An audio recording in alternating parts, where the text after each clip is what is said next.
Hey everyone, and welcome back to the Daily Dose. I'm Pastor Maddie, Elliot, and this week we're talking about the ordinary moments in this life, and especially the ordinary moments when it comes to parents and caregivers.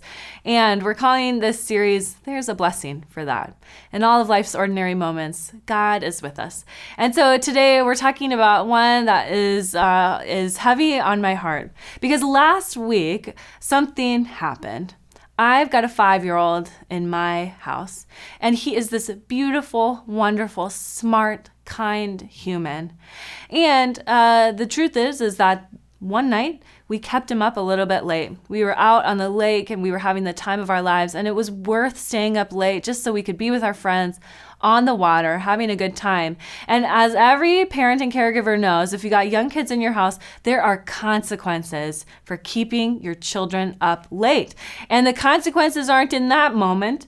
They're on the next day. And so the next morning we wake up as a family. We're trying to get out the door. I'm trying to get my oldest son ready to go. He's 5 years old. And so there's like a level of childhood that he's at where we expect him to be able to listen to direction and follow direction, especially when it comes to meeting deadlines like getting out the door on time.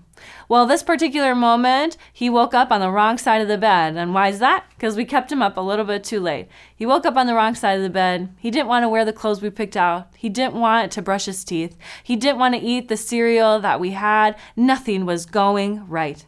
I had a meeting that I had to get to. My spouse also had a meeting that he had to get to.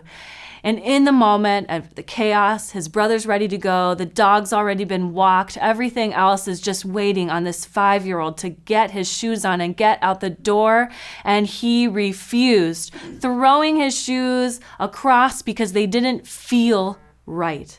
And as he threw his shoes across the room because they didn't feel right, I felt this moment come through my body. Without being able to stop it, I raised my voice, saying his name and saying, "Get over here and put your shoes on."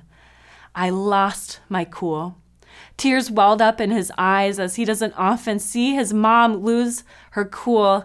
And I got right down and I said, "I'm so sorry, buddy. I know you're having a hard time this morning and I didn't mean to lose my cool." The truth is, as parents, there are all kinds of moments that bubble up within us, even the ordinary moments like getting out the door. But because we have a God that is full of grace, we can also ask to receive grace from the people that we love, ask forgiveness, and offer forgiveness when it's the right thing to do. But if you've ever been in a situation where you've lost your cool or you've raised your voice at your kids, there is a blessing for that. We're reading a book and it's called Ordinary Blessings for Parents. Meta Herrick Carlson has also written one called Ordinary Blessings. And this one is all about for yelling. Receive this blessing. It was a simmer, and then suddenly, immediately, it boiled over, hissing and rumbling, like a timpani bursting from my body onto you.